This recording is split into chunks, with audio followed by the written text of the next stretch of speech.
Hi friends, అంతా ఎలా ఉన్నారు? బాగున్నారనుకుంటున్నాను. మీ అందరికీ నచ్చేటటువంటి హర్రర్ ఎలిమెంట్‌తో హర్రర్ అండ్ మిస్టరీ కలిపి బాగా దట్టించి రాసినటువంటి మిస్టరీ నవల, అట్లాగే హర్రర్ నవలగా కూడా చెప్పుకోవచ్చండి. మన జయంత సేన ఈ మిస్టరీ హర్రర్ నవలకి మీ అందరికీ స్వాగతం. ఇంకా మన ఛానల్ని, ఆడియో ఫేస్ ఛానల్ని సబ్స్క్రైబ్ చేసుకోండి, లైక్ చేయండి, షేర్ చేయండి. అట్లాగే కామెంట్స్ రూపంలో మీరేమనుకుంటున్నారో తెలియచేయండి. ఇక ఆలస్యం చేయకుండా మనం మెయిన్ స్టోరీలోకి అయితే వెళ్ళిపోదామండి. రండి, ఆస్వాదించండి, ఆనందించండి, ఎంజాయ్ చేయండి, ఎంకరేజ్ చేయండి మన జయంత సేన. ఇక కథలోకి అయితే వెళ్ళిపోదాం పదండి. సాయంకాలం అయింది. చీకటి బాగా దట్టమైంది. ఎటుపోవాలో తెలియనట్టుగా చందమామ మబ్బులతో దోబూచులాడుతోంది. అడవి మీద వెన్నెల మందంగా పరుచుకుంది. ఎంత కురిసినా అది అడవి. ఆ దట్టమైన చెట్ల మీద దేవతలెవరో వెండి రజనుగా చేసి వెదజల్లినట్టుగా చెట్లన్నీ అదో విధంగా మెరుస్తున్నాయి ఆ రాత్రివేళ. కానీ రవ్వంత వెన్నెల కూడా నేలని తాకడం లేదు. అంత చిక్కడిది అడవి. ఆ అంతర్భాగంలో ఓ మూలగా వనదేవతలు కట్టుకున్న గూళ్ళల్లా పురిగుడిసెలు, చెంచుగూడెం పేర్చినట్టుగా ఉన్నాయి అవి. ఆ పూరి గుడిసెలు రాత్రి పడగానే చెంచులందరూ ఉన్నంతలో కావలి ఏర్పాట్లు మోపు చేసుకుని మత్తుగా నిద్రపోతూ ఉంటారు. చిరు చల్లదనంతో కూడిన గాలి వీస్తోంది. అడవి పూల వాసన ఘాటుగాను, అక్కడక్కడ పరుచుకున్నటువంటి మొగలి పొదల వాసన మత్తుగాను వ్యాపిస్తూ ఉంది. లోతైన ఓ చెరువు లాంటి చోట ఒడ్డున పెద్ద బండరాళ్ళు ఉన్నాయి. చెరువు రాయి మీద కూర్చున్నారు గూడెం నాయకురాలు మందారి, కులీన వంశస్థుడు కేశవరాయప్ప. ఇద్దరు దీర్ఘాలోచనల్లో మునిగి ఉన్నట్టుగా ఉన్నారు. వాళ్ళ ఎదురుగుండా మరో రాయి మీద కూర్చుని వాళ్ళనే పరీక్షగా చూస్తున్నాడు జయంతసేన ఫ్రెండ్ మధు. ఆ పక్కనే చెరువులో విచ్చిన కలువుపూలు నిండా పరుచుకుని ఉన్నాయి. వెన్నెల పడి నల్లటి నీళ్లు మరింత తెల్లగా మెరుస్తూ ఉన్నాయి. ముచ్చటగా మనోహరంగా ఉంది దృశ్యం. పొదల్లోంచి వెన్న ముద్దల్లాంటి 2 కుందేళ్లు చెంగున దూకి మళ్ళీ ఏటో పారిపోయాయి. సిటీ గందరగోళం మాత్రమే చూస్తూ ఉన్న మధు మనసు ఆ ప్రశాంతతకి అయోమయంగా ఉంది. అతను ప్రకృతి ఆరాధకుడు కాదు, నార్మల్ వ్యక్తి. బాగా చదువుకునే స్టూడెంటు. చాలా సినిమాల్లో హీరో ఆటవికులకి, అడవి మనుషులకి దొరికిపోవడం, అతను ఆఖరి నిమిషంలో ఎవరో ఒకరి సహాయంతో సేవ్ కావడం, అక్కడే ఓ అందమైన ముద్దబంతి లాంటి అమ్మాయి దొరకడం, గూడెంలో పెళ్లి జరగడం, అడవి పిల్లతో రొమాన్సు, చివరికి హీరో మళ్ళీ సిటీకి వెళ్ళిపోవడం, ఆ అమ్మాయి చూస్తూ టాటా చెప్పడం, ఇలాంటి అద్భుతాలు జరగడం సినిమాల్లో చాలా చూశాడు అతను. తన జీవితం కూడా ఎగ్జాక్ట్గా అలాగే క్యాంపుకి రావడం, వీళ్ళకి దొరకడం, చంపేసే చివరి క్షణంలో ఇంకెవరో వ్యక్తి తెలుగులో మాట్లాడి తనను రక్షించడం అంతా ఇప్పటివరకు సినిమాల్లో అలాగే జరిగింది. ఇక మిగిలిందల్లా అడవి అందంతో మెరిసిపోయే ఓ అమ్మాయి దొరుకుతుందా?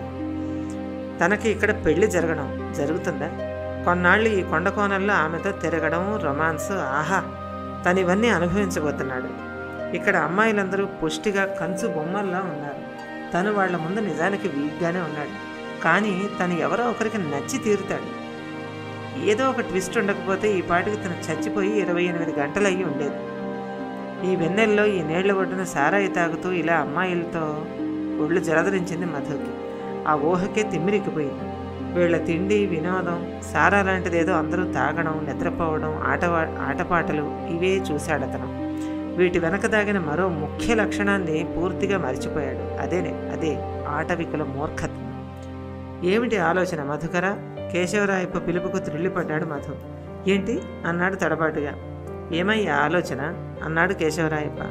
ఏం లేదు, ఈ క్లైమేట్ వండర్ఫుల్ అన్నాడు మధు. అర్థం కాలేదయ్యా అన్నాడు అతను స్వచ్ఛంగా. అదే, ఈ వాతావరణం బాగుందంటున్నాను అంతే చప్పున అన్నాడు మధు. అదే, సరే మా దేవి నీ గురించి వెతుకుతూ ఉండవచ్చు. ఆమెతో మాకు ముఖ్య సంబంధం ఒకటి ఉన్నది. మనమందరము కలుసుకున్న రోజు కూడా దగ్గర పడుచున్నది కదా. అందుకని ఆ పుణ్యదినమున నీవు మా ఆతిథ్యము గురించి నీ అభిప్రాయము దేవికి చెప్పవలే అన్నాడు కేశవరాయప్ప. అయ్యో, ఎందుకు చెప్పను? మీరు రావడం ఒక క్షణం ఆలస్యం అయినా నా ప్రాణాలు అనంతవాయువుల్లో కలిసిపోయాయి. మీరు నాకు ప్రాణదాత, ప్రాణం పోశారు. తప్పకుండా జయంతకు మీ గురించి చెప్తాను. అది నా బాధ్యత కూడా వినయంగా అన్నాడు మధు. సంతృప్తిగా చూశాడు కేశవరాయప్ప. మందారి పిలిచాడు. ఏదో చెప్పాడు. వింటున్న ఆమె కళ్ళల్లో చిన్నపాటి ప్రశంస. చెయ్యెత్తి మధు భుజం తట్టింది. ఈలోగా మళ్ళీ, మధుకర, ఈనాడు విశ్రాంతి తీసుకున్నాము. రేపు వేకువనే నిన్ను మీ వారి దగ్గర విడిచిపెడతాము అన్నాడు కేశవరాయప్ప. మరొక్క చిన్న విషయము, ఇంకా కొద్ది తడవైనా మా దేవి విశేషములు వినగోరుతున్నాము. మందారి అభిప్రాయమును కూడా అదే ఆసక్తిగా అడిగాడు కేశవరాయప్ప. ఆమె తల్లిదండ్రులు, ప్రస్తుత వంశము, ఇతరములు ముగించాడు. మధుకి కన్ఫర్మ్గా అర్థమైపోయింది.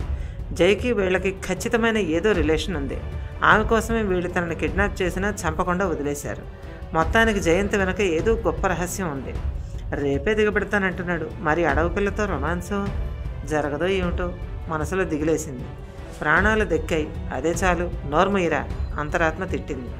అవును, నువ్వు లక్కీరా మధు. తన భుజం తనే తట్టుకుని గొప్ప అయిపోయాడు మధు. ఏమి మధుకరా పలుకవు? దేవి జన్మ విషయమని చెప్పడానికి సంశయిస్తున్నావు? రహస్యమా? ఎవరికేని చెప్పనని ప్రమాణం చేసినావా? నిరాశగా ఉంది కేశవరాయప్ప ముఖం. అబ్బే లేదండి, ఏవో ఆలోచనలు సర్దుకున్నాడు. నువ్వేమీ భయపడకు, నీకే సమస్య రాదు. నీవు మా అతిథివి, నీ ప్రాణములు మా ప్రతిష్ట. దేవి విశేషములు తెలుసుకున్న మనస్సు వీళ్ళూరుతున్నది. చెప్పి చెవులకు విందు చెయ్యి నాయన. ముఖం మీద పరుచుకున్న లేత వెన్నెల వెలుగులో కేశవరాయప్ప ముఖంలో వింత దీప్తి. ఆహా, ఏమి వీళ్ళ ఇంట్రెస్టు, వెనకనున్న కథ ఏమిటో అనుకోబోయాడు మధు. ప్రమాణము చేసినావా? మళ్ళీ అడిగాడు కేశవరాయప్ప. ఛ, తన ఒక్క వాక్యం కూడా సరిగ్గా చెప్పలేకపోతున్నాడు. తను తానే తిట్టుకుని గొంతు సవరించుకున్నాడు. ప్రమాణం చేస్తే ఏమైంది? చెప్తే ఏం పోతుంది? మరీ చేదస్తం కాకపోతే. లోలోన వింత వింతగా ఫీల్ అయ్యాడు మధు. ఏ విలువల్ని నిఖార్సుగా ఆత్మకు తీసుకోలేని ఆధునిక సమాజ ప్రతినిధి మధు. పాశ్చాత్య పోకడలతో సాంప్రదాయ వరుసలను సైతం పాటించక జీవితం అస్తవ్యస్తంగా గడిపేస్తున్న ఈ తరం యువకుడు. ప్రమాణం చేయడం, ఒక మాట ఇవ్వడం, అందులోని విశిష్టత, దాన్ని నిలబెట్టుకోవడంలోని వ్యక్తిత్వము రెండూ తెలియవు మధుకి. లేదు, ప్రమాణాలు లేవు, పాటిమట్టి లేవు సార్, అంత వేస్ట్ ఆఫ్ థింకింగ్, చెప్తాను అన్నాడు. అదేమి మాటలు మధుకరా? ప్రమాణమననే ఏమిటి? మన భవిష్యత్ కార్యాచరణలోని మన అడుగులను ప్రభావితం చేయి కొత్త దారి. నిలుపుకోలేని నాడు మన వంశ ప్రతిష్టను పదుగురిలో పలుచన చేసి మన నడతను పరిహాసము చేయగల శక్తివంతమైన ఆయుధము ఇచ్చిన మాట. అంత తేలిక చేయదగునా? ఆందోళనగా అన్నాడు కేశవరాయప్ప. మరీ విచిత్రపడ్డాడతను. ఇదేమిటి సంస్కృతి? చిరాగ్గా ఏదో అనబోయి నిగ్రహించుకున్నాడు. నాయని, తీయటి గొంతు పలకరించింది. తల తిప్పి చూసిన మధుకి కళ్ళు చెదిరిపోయాయి. అద్భుతమైన అందం. ఓ 16-17 ఏళ్ల యువతి చేతిలోని కూజా నిండుగా ఏదో తెచ్చింది. లేత నారింజ రంగు నారచీర రవిక బిగించి కట్టింది. పిక్కలపైగా కట్టిన చీరకట్టు చిత్రంగా ఉంది. కంచుబొమ్మల బలమైన కాళ్ళు, పిక్కలు, మోటుగా ఉన్న కడియాలు, చేతులకేవో ఆభరణాలు, తెల్లటి కళ్ళు మెరుస్తున్నాయి. ఎన్నజమా? అడిగింది మందారి. ఆమె మల్లిక, మందారి పిన్ని కూతురు. బాగా రాత్రవడంతో వీళ్ళ ముగ్గురికి కాచిన వెచ్చని ఆవుపాలు తెచ్చింది. ఎస్, దొరికేసింది ఉత్సాహంగా అనుకున్నాడు మధు. హాయ్ పలకరించాడు. వింతగా చూసింది ఆమె. I'm Madhu, archaeology final year. చేయి చాపాడు. తీవ్రంగా చూసింది మందారి. మధు మాటలు చేష్టలతో క్షణంలో అతని ఊహ పసిగట్టేసింది. ప్రమాదాన్ని గమనించాడు కేశవరాయప్ప. మందారి పిలిచి ఏదో చెప్పాడు. ఆమె ముఖంలో అంతవరకున్న ప్రశాంతత స్థానే చిరాకు, అప్రసన్నత నిండిపోయింది. మందారి తల మీద చెయ్యేసి అనునయంగా ఏదో చెప్పాడు.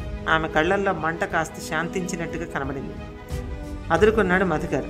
ఏదో అయ్యింది. ఏంటి స్వామి? కంగారును కప్పిపుచ్చుకుంటూ అడిగాడు. ఏమిటి మధుకర నీవు చేసిన పని? ఒకంత తీవ్రంగా అన్నాడు కేశవరాయప్ప. ఏం తప్పు చేశాను స్వామి? ఏదో మామూలుగా పలకరించాను. మాలో ఇది మామూలే అన్నాడు. కావచ్చును, కానీ ఇది సంస్కారానికి, కట్టుబాట్లకి నెలవు. పరస్త్రీని సోదరి వలె, తల్లి వలె గౌరవించవలే. నీ వెకిలి చేష్టలు మానుకొనని పక్షమున ఈ ఆతిథ్యము నీ పాలిట యమపాసముగా మారును. యువకుడుకు భవిష్యత్తును బంగారము వలె మలచుకొనవలెను మందలింపుగా అన్నాడు కేశవరాయప్ప. స్టన్ అయిపోయాడు మధు. ఇంతపాటి దానికి అంత రియాక్షనా? సారీ మెల్లిగా అన్నాడు. నీవన్న మాటలకు అర్థమేమో నాకు తెలియదు, కానీ ఇక్కడ ఉన్నంత వరకు నీవు జాగ్రత్తగా నడుచుకునవలే. నీ మంచి కోసమే చెబుతున్నాను హెచ్చరిస్తూ అన్నాడు. సరే స్వామి, పలకరింపుకే ఇంత కాఠిన్యం ఎదురవుతుందని నాకు నిజంగా తెలియదు. అమ్మాయి చక్కగా ఉంది, అందుకనే పలకరించాను. సారీ అన్నాడు మధు. నాకెందుకు ఈ తద్దినం? మనసులోనే స్థిరంగా అనుకుంటూ, అతివలు అందగత్తలే మధుకరా. దానికి ప్రాయము తోడైనప్పుడు అప్సరసల వలె కనపడతారు. మనమ పురుషులము, స్త్రీ బాల వృద్ధులను కాపాడవలసిన వారము. మనము చనువు చేయవలసినది మనకు కేటాయించబడిన స్త్రీలపైనే తప్ప, అనగా భార్య ప్రియురాలు తప్ప. అన్యులను చొరవగా పలకరించుట, వారి మర్యాదను భంగము చేయుట నాగరికత కాదు నాయన. విద్యార్థివి, ఇంకనూ చాలా జీవితం అన్నది, జాగ్రత్త సమా అన్నాడు. మొహం మాడిపోయింది మధుకి. ఒక్క అమ్మాయికి హలో చెప్పినందుకు ఇంత క్లాసా? అమ్మో, వీడొక్కడిని హైదరాబాద్ తీసుకెళ్ళాలి, అప్పుడు తెలుస్తుంది. ఆ పిల్లని ఏదో చెయ్యిపోయినట్టుగా మాట్లాడతాడేంటి? మనసులోనే మండిపోయింది మధుకర్కి. బయట పెట్టే అవకాశం కానీ ఆలోచన కానీ లేవు అతనికి. ఏం చేసినా తన ప్రాణాలు ఎగిరిపోతాయి. తెలివిగా నడుచుకోవాలి. సరే స్వామి, తప్పైపోయింది మెల్లిగా అన్నాడు. ఈలోగా ఇందాకటి యువతి మళ్ళీ వచ్చింది, లోటాలు కూజాలు పట్టుకెళ్ళడానికి. తలైనా ఎత్తలేదు మధు. సంతృప్తిగా మొహాలు చూసుకున్నారు మందారి, కేశవరాయప్పలు. ఆకాశంలో చంద్రకాంతి మరింత పైకొచ్చింది. ఇక చెప్పు మధుకర, మా దేవి అలవాట్లను, జీవితము, వంశము, విశేషములు, తల్లిదండ్రులు మళ్ళీ అడిగాడు కేశవరాయప్ప. మా జైది హైదరాబాద్ మొదలుపెట్టాడు మధు.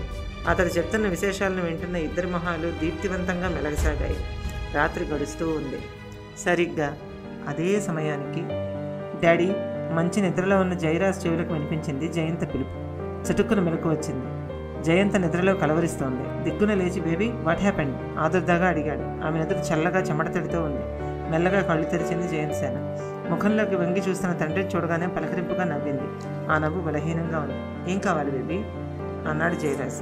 ఆ అద్దం శశిరేఖది డాడీ అంది. అతనికి అర్థం కాలేదు. ఏ శశిరేఖ, ఏ అద్దం అన్నాడు. అదేం ప్రశ్న? మా సోదరి శశిరేఖ, సువిశాల కర్ణాటక రాజవంశపు ముద్దు బిడ్డ. జయంత కంఠంలో చిన్న రాజసం. సరే బేబీ, నిద్రపో. ఈ 2 రోజులుగా జయంతిని సముదాయించడం అలవాటు చేసుకున్నాడు ఆయన. ఎందుకో చల్లగా అనిపించి దుప్పటి సరిచేసి భారంగా తన మంచం మీద కూర్చున్నాడు. దీనికి ముగింపు ఎక్కడ? తాను ఇక్కడికి వచ్చి 4 రోజులు పూర్తయ్యాయి. అన్నింటికీ దూరంగా, సిగ్నల్స్ లేక అయోమయంగా ఉంది. కోట్లాది రూపాయల బిజినెస్, ఎన్నో లావాదేవీలు, ఎంతో ఒత్తిడి, రుణాలు, ఫణాలు ఎన్నో. మధ్యలో ఈ క్యాంపు, జయంత అనారోగ్యం. అసలు ఇదంతా ఎటుపోతోంది? తను ఇక్కడ ఎందుకున్నట్టు? సడన్గా తలనొప్పిగా అనిపించింది. లేచి సిగరెట్ వెలిగించాడు. కిటికీ రెక్క తెరిచి చూశాడు. చుట్టూ చీకటి. దూరంగా క్రీ క్రీ అని ఏవో కీటకాల అరుపులు. చింతగీర్లు అనబడే ఓ రకం పురుగుల రొద. నిశ్శబ్దం. చిరాకేసింది అతనికి. ఏమిటి జీవితం? ఎక్కడ ఈ నరకానికి చివర? గుండెల నిండా గాలి పీల్చి వదిలాడు జయరాజ్. హాయిగా అనిపించింది. జేబులోని సెల్ తీసి చూశాడు. సిగ్నల్ చాలా బలహీనంగా కొట్టుకుంటాను. కాల్ చేద్దామని ట్రై చేశాడు. అవ్వడం లేదు. విసుగ్గా సిగరెట్ పీకను విసిరేసి కిటికీ తలుపు ముయ్యబోతుండగా అతని కంటపడిందా దృశ్యం. భయ ఆశ్చర్యాలతో పెద్దవైనాయి కళ్ళు. చిక్కటి ఆ చీకట్లో లేత పసుపు రంగు మెత్తటి కాంతి. ఆ కాంతిలో పడగ విప్పి ఆడుతున్న పసుపు రంగు పాము. బాగా పండిపోయిన 10 అడుగుల పైనే ఉన్న లావైన పాము. పడగ విప్పి అటు ఇటు కదులుతూ బాగా చూస్తూ ఉందది.